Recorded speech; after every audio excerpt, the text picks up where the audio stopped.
नमस्कार। शाम 6 बजे बड़ी खबर में पहले चर्चा नितिन गडकरी की बढ़ती मुश्किलों की। वो पार्टी अध्यक्ष जो लगातार निशाने पर है। मेरे साथ खास मेहमान आज मौजूद हैं प्रभात झा, सांसद बीजेपी के, श्री केजी सुरेश लेखक हैं, स्तंभकार हैं, आनंद प्रधान राजनीतिक विश्लेषक और एनके सिंह वरिष्ठ पत्रकार हमारे साथ स्टूडियो में मौजूद है। जो नेता इस समय आवाज उठा रहे हैं विरोध के नितिन गडकरी पर, क्या उसका कुछ असर है? उनकी कुछ वक्त है पार्टी में? कुछ नहीं।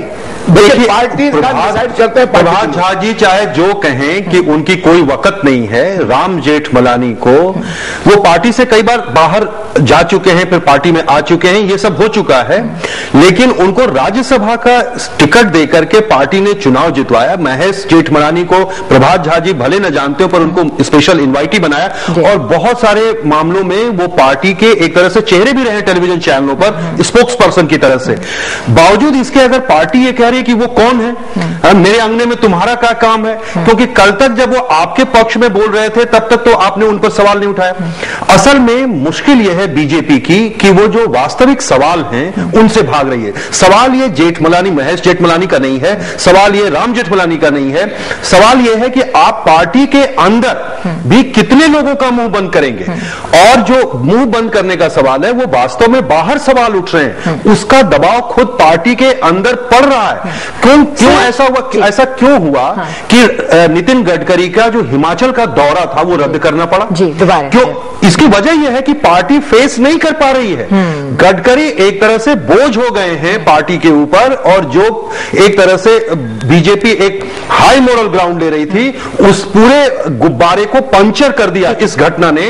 और इसके कारण अब बीजेपी की मुश्किल है कि वो एक तरफ कुआं है, दूसरी तरफ खाई है, तो वो तय नहीं कर पा रही। अखिलेश ने भी बोला, आनंद भी बोल रहे हैं कि जो मजबूरी में पार्टी को, इनको मजबूरी नहीं है। देखिए, जहां तक मेरी सूचना है, शायद वो कुछ देर में बाहर आ जाएगी, कि गुरुमूर्ति जी ने इंटरनल, उन्होंने जो है वो देश के बड़े मशहूर ऑडिटर हैं और उन्होंने खुद जो है बड़े बड़े इंडस्ट्रियल हाउसेस का वो डील करते हैं, उन्होंने खुद एक एक कागजात को चेक किया।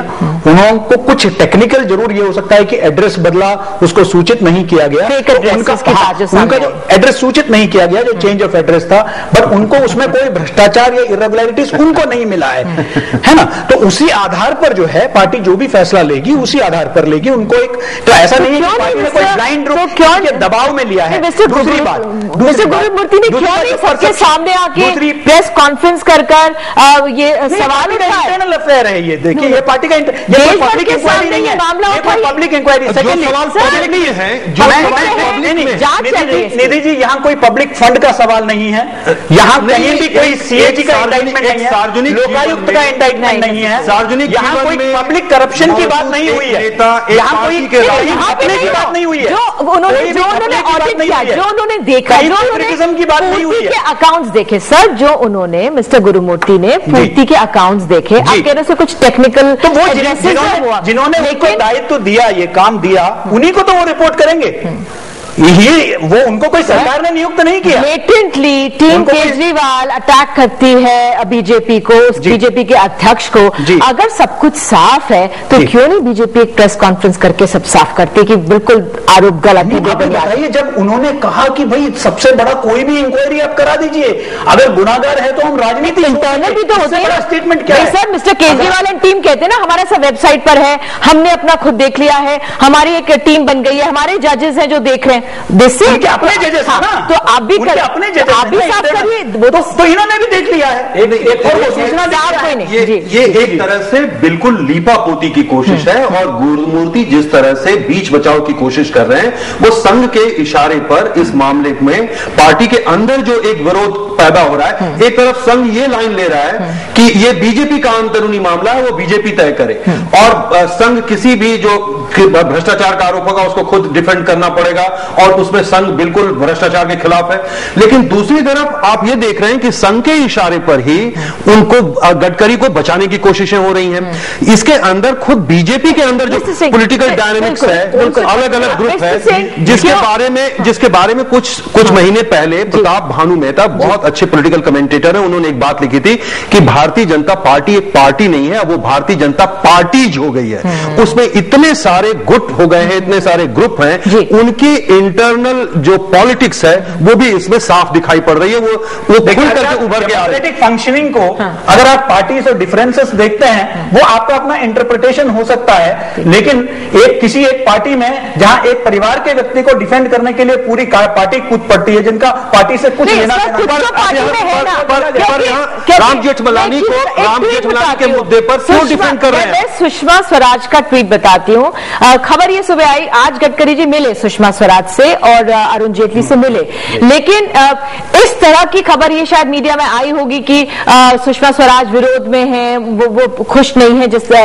तो ये जो खबरें आ रही हैं कि मैं नितिन गडकरी का साथ नहीं दे रही हूँ, ये बिल्कुल गलत है। उनको ट्वीट करके अपनी बात साफ करनी पड़ी। तो पार्टी में अंदरूनी नहीं, जब आप गलत खबर चलाएंगे या अगर अटकलें लगेंगी तो अपना सफाई तो उनको देना। कल आप पूछेंगे वो चुप क्यों रही? ठीक है, वो चुप क्यों रही, वो बोल क्यों नहीं रही है? जब उन्होंने बोला तो बोली क्यों? नहीं, बहुत बोली का मतलब पॉलिटिकल लाइफ में अगर कोई क्वेश्चन आता है तो जवाब दिया जाता है। ये हुआ ना।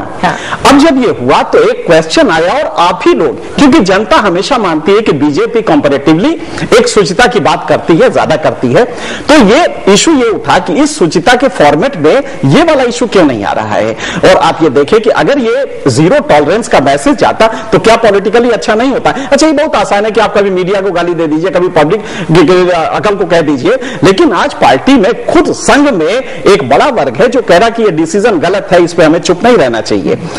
लगातार ये खबरें आ रही हैं और मैंने भी कुछ बात किया है तो ये जानकारी मिली है। खुद संघ में ये है कि संघ आज ये सोच रहा है कि हमारी इमेज कम से कम ना खराब हो। तो आप समझ सकते हैं कि ऐसे में क्या ये जरूरी नहीं था कि जो सबसे बड़ी अपोजिशन पार्टी है उसका जीरो टॉलरेंस इस इशू को लेके हो, ये मैसेज जाए। ठीक है सर, जो क्या ये विरोध है, अब आज हमने कुछ नाम देखे, कल तक हमने देखा था बयान पर कुछ नेताओं की बीजेपी के आए थे और पार्टी साथ खड़ी थी जब उन्होंने स्वामी विवेकानंद और दाऊद इब्राहिम की एक तरह से तुलना की थी। आज हमने 4-5 नाम देखे जो पार्टी के बड़े नेता हैं, जो बड़े चर्चित नाम हैं, वो विरोध में आए। क्या ये विरोध अब बढ़ेगा या ठहर जाएगा? ये बढ़े आज के कोर ग्रुप के बैठक के बावजूद ये नॉन आरएसएस ऑरिजिन के हैं और ये एंगल नया है कि साहब इसमें कोई भी आरएसएस के मूल का नहीं है, ये कहा जा रहा है। इशू ये नहीं है और गडकरी को पूरे मार्क्स दिए जाने चाहिए। ये जो इंटेलेक्चुअल वाला इन्होंने इशू उठाया कि आईक्यू के लेवल पे दाऊद इब्राहिम और ये दोनों एक ही विवेकानंद एक पे हैं, दरअसल वो बेचारे ट्रेडिशनल डेफिनेशन आईक्यू का जो था उसको उन्होंने ले लिया। 1983 के बाद गार्डनर ने जो डेफिनेशन दिया उसमें आईक्यू में 7 चीजें आ गई, तो लिहाजा वो शायद नहीं जानते हैं कि आईक्यू अब क्षमा मांग लिया है। अच्छा, क्षमा नहीं, वो इशू नहीं है। आज क्षमा मांगी कि अगर गडकरी को इस इशू में टांगना बिल्कुल गलत होगा कि इस पे आप कहें, क्योंकि आईक्यू का एक डेफिनेशन है जो पुराना डेफिनेशन है जो चलता रहा है, जिसमें लॉजिक और मैथमेटिकल पावर। आईक्यू की बात अलग, लेकिन आज जो प्रोबेबिलिटी इन पब्लिक लाइफ है जिसको आप चिल्ला चिल्ला के कहते रहे और जनता मुतासिर रही, आज वो क्या हुआ आपका? मैं समझता हूं कि इस पूरे मसले में जो भारतीय जनता पार्टी जिस तरह की राजनीति की वकालत करती रही है, वो राजनीति ही आज सवालों के घेरे में आ गई, क्योंकि राष्ट्रीय अध्यक्ष और राष्ट्रीय अध्यक्ष कोई मामूली नहीं है, वो संघ की तरफ से भेजे गए थे और ये कहकर भेजे गए थे कि भारतीय जनता पार्टी के जो दिल्ली में बैठे हुए नेता हैं वो एक तरह से उन्होंने पूरी पार्टी को माहौल खराब कर दिया है। आनंद, ये पहलू में समझना चाहती हूँ कि क्यों नहीं नितिन गडकरी को हटाया जा सकता है। जब आरएसएस की छाप की बात करें, लेकिन उससे पहले जो विरोध की बात है, बीजेपी के अंदर इस समय नितिन गडकरी का जो विरोध है क्या वो बढ़ेगा? आप कैसे आंक रहे स्थिति? देखिए, एक तो पहले उनको जो दूसरा टर्म देने की बात शुरू हुई थी उसी का खुद विरोध बहुत था अंदर पार्टी में, लेकिन एक तरह से एक पार्टी में अभी कोई राष्ट्रीय नेतृत्व उस तरह का नहीं है जो संघ के मुकाबले खड़ा हो सके, तो संघ ही उनके यहां इस समय आर्बिट्रेटर हो गया है या आप कह लीजिए रेफरी है जो पार्टी के मामलों को तय कर रहा है। और पार्टी के मामलों को चूंकि वो तय कर रहा है तो उसने गडकरी का नाम आगे किया और जो अभी पार्टी के अंदर अंदरूनी कलह मची हुई है नेतृत्व को लेकर के, अगला प्रधानमंत्री का उम्मीदवार कौन होगा, उसमें संघ को लगा कि बेहतर यही है कि गडकरी को ही दूसरा कार्यकाल दिया जाए। लेकिन जो ये नई घटनाएं आई हैं और ये माना जा रहा है कि गडकरी पर जो ये आरोप आए हैं ये खुद पार्टी के अंदर से भी आए हैं, तो ये एक तरह से पार्टी के अंदर, क्योंकि जो अंदर वही व्यक्ति है जो कहते हैं कि नरेंद्र मोदी प्रधानमंत्री उनको बनाया जाना चाहिए, उनको केंद्र में लाया जाना चाहिए। आज सुबह उनसे पूछा कि इन्हीं को अब नरेंद्र मोदी को अध्यक्ष बना दे, तो उन्होंने कहा कि पार्टी कई बातें कही है, किसी को फांसी देना चाहिए, किसी को नहीं देना चाहिए, उनका एक इतिहास रहा है, कोई नई बात नहीं है, वो बिल्कुल हटके बात करते रहे हैं पार्टी में। नहीं तो इस समय डिसोन करने की क्या बात है? दूसरी बात, नहीं उनको कई बार डिसोन किया गया है और पार्टी के इतिहास कई बार दूसरी बात यशवंत सिन्हा, जसवंत सिंह वगैरह का आप नाम ले रहे हैं, मुझे नहीं मालूम, उन्होंने तो खुल के आके कोई स्टेटमेंट नहीं दिया, कोई विज्ञापन नहीं दिया, कोई विज्ञप्ति नहीं है उनकी तरफ से। इंडियन एक्सप्रेस में उनके अपोजिशन का जो रोल है ये डिबिलिटेट कर रहा, कमजोर कर रहा है हमारे ट्रस्ट को, और ये कल का जसवंत सिंह का आर्टिकल है। और तीसरा मैंने ये भी देखा है कि ये सारे आलोचनाओं में गडकरी तो अब सिर्फ एक, जिसे कहते हैं कि एक टारगेट सुपरफिशियल बन गए, असली निशाने पर आरएसएस है। ठीक है सुरेश, आपसे आरएसएस इस समय बहुत टारगेट पर है, सहमी हुई है, इसलिए वो गडकरी का सपोर्ट कर रही है, नहीं हटाना चाह रही है। गडकरी के बहाने आरएसएस को टारगेट किया जा रहा है। अच्छा, असली टारगेट गडकरी नहीं है। द एंटायर अटैक फोकस जो है वो आरएसएस पर है, आरएसएस के सिलेक्शन पर है और आरएसएस पर अटैक किया जा रहा है। दूसरी बात मैं इतना जरूर कहूंगा, it is not about Gadkari. कल श्रीकांत जेना ने जो है नवीन पटनायक पर जो है कई लाखों करोड़ों का ये कहा, तो क्या नवीन पटनायक रिजाइन कर दें?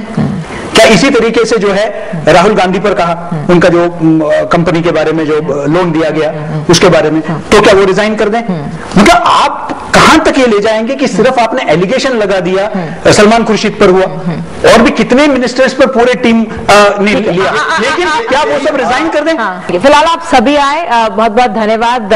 बड़ी खबर के इस सेगमेंट में एक छोटा सा ब्रेक लेते हैं, उसके बाद हम आपको मुंबई से जो खबर आई, एनडीटीवी इंडिया की खबर थी, मुंबई के हाजी अली दरगाह पर महिलाओं के जाने पर ट्रस्टीज ने पाबंदी लगा दी है, इस्लामिक कानून का हवाला दिया जा रहा है, लेकिन अब इस फैसले का विरोध हो रहा है। समझेंगे इस पहलू को एक छोटे से ब्रेक के बाद।